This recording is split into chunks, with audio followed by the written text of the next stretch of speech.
পাক জঙ্গি হিটলিস্টে থাকা মুখ্যমন্ত্রীর জন্য বুলেট প্রুফ গাড়ি। কাঁথির বাড়ি থেকে বুলেট প্রুফ গাড়িতে কলকাতায় শুভেন্দু অধিকারী। বর্ধমান থেকে জৈশ জঙ্গি হামিম মণ্ডল বেঙ্গল এসটিএফ এর জালে ধরা পড়তেই সামনে আসে বিস্ফোরক তথ্য। হামিমকে জেরা করে গোয়েন্দারা জানতে পারেন মুখ্যমন্ত্রীর গতিবিধির উপরে নজর ছিল পাক জঙ্গির। এই ধরনের মানুষ, এই হামিম এবং তার গার্লফ্রেন্ড অর্পিতা, যাদেরকে এখন ধরা হয়েছে, তারা আজকে কি করেছে? আজকে মাননীয় মুখ্যমন্ত্রী শুভেন্দু অধিকারীকে মারার প্ল্যান করছে। আমি জানি আমাদের মুখ্যমন্ত্রী জনগণের মধ্যে মিশে যান, ওনাকে নিয়ে আমাদের চিন্তা। আমি মাননীয় মুখ্যমন্ত্রীকে বলবো যে আপনি বুলেট প্রুফ গাড়ি, বুলেট প্রুফ জ্যাকেট, এইগুলো জ্যামার লাগানো যেখানে আপনি যাবেন, এটা, এবং আমার দপ্তরের যে MOS, তার ছেলেকে ফাঁসিয়ে কিডন্যাপ করা হবে, এই রকম প্ল্যানিং। তো এগুলো আশকারাটা পায় কোথা থেকে? আশকারা পেয়েছে 15 বছর ধরে আগের সরকার আশকারা দিয়েছে। বাংলার 11 কোটি মানুষের সুরক্ষা তারা চিন্তা করেনি, ভারতবর্ষের 140 কোটি মানুষের সুরক্ষা চিন্তা করা হয়নি, তারা শুধু ভোট ব্যাংকের পলিটিক্স করে গেছে। রাজ্যের পুলিশ যথেষ্ট সফলতা পেয়েছে।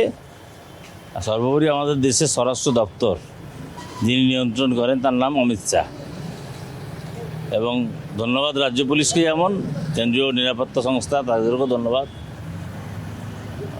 যতই করুক এই ধরনের উগ্রপন্থা বাংলার মাটিতে যারা এতদিন বীজ বপন করে গেছেন, দীর্ঘ 15 বছর ধরে বর্ডার এলাকার ফেন্সিং করতে দেয়নি, বর্ডারের অরক্ষিত রেখেছেন, বাংলাদেশ, পাকিস্তান, বিভিন্ন দেশ থেকে এই সময়ের উগ্রপন্থাকে এখানে আনার করেন, চোখের জল ফেলেন, কখনো নাটক করেছেন অতীতে। এতে বাংলার মানুষ শুভেন্দুবাবুর সাথে আছে, আর আমরা মনে করি পরিবারের একজন অঙ্গ হিসেবে আমরা আস্থাশীল। পশ্চিমবঙ্গ পুলিশ, STF, কেন্দ্রীয় সরকারের সেন্ট্রাল রিজার্ভ ফোর্স নিশ্চিতভাবে প্রত্যেকটা বাংলার মানুষ সুরক্ষিত থাকবেন। কোন 1 ইঞ্চিও এর কোনো কম্প্রোমাইজ করা হবে না। আমরা মুখ্যমন্ত্রীর জন্য যদি উদ্বিগ্ন হই, তাহলে আমরা পহেলগাঁওয়ের পর্যটকদের জন্য উদ্বিগ্ন, আমরা আমাদের ঘরের ছেলে যারা পুলিশ বা জওয়ান হিসেবে কাজ করছে তাদের জন্য উদ্বিগ্ন, সাধারণ মানুষ তাদের জন্য আমরা উদ্বিগ্ন। ফলে জঙ্গি দমনটা শুধুমাত্র একটা খবর যে ভিভিআইপিদের টার্গেট করেছে না। যখন পহেলগাঁওতে ডেড বডিগুলো পড়েছিল তখন আপনার খারাপ লাগেনি? তাদের আত্মীয় স্বজন নেই, তাদের প্রাণটা প্রাণ নয়।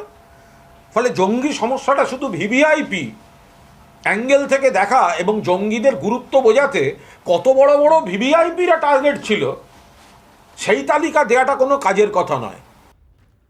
মুখ্যমন্ত্রী শুভেন্দু অধিকারীর নিরাপত্তায় বুলেট প্রুফ গাড়ির পক্ষে সওয়াল করেন পরিবহন মন্ত্রী অর্জুন সিং।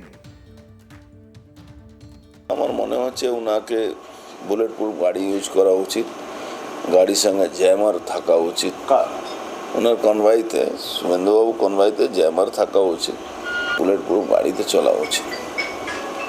আইডি ব্লাস্ট যখন করাবে, জ্যামার থাকলে আইডি ব্লাস্ট করাতে পারে না।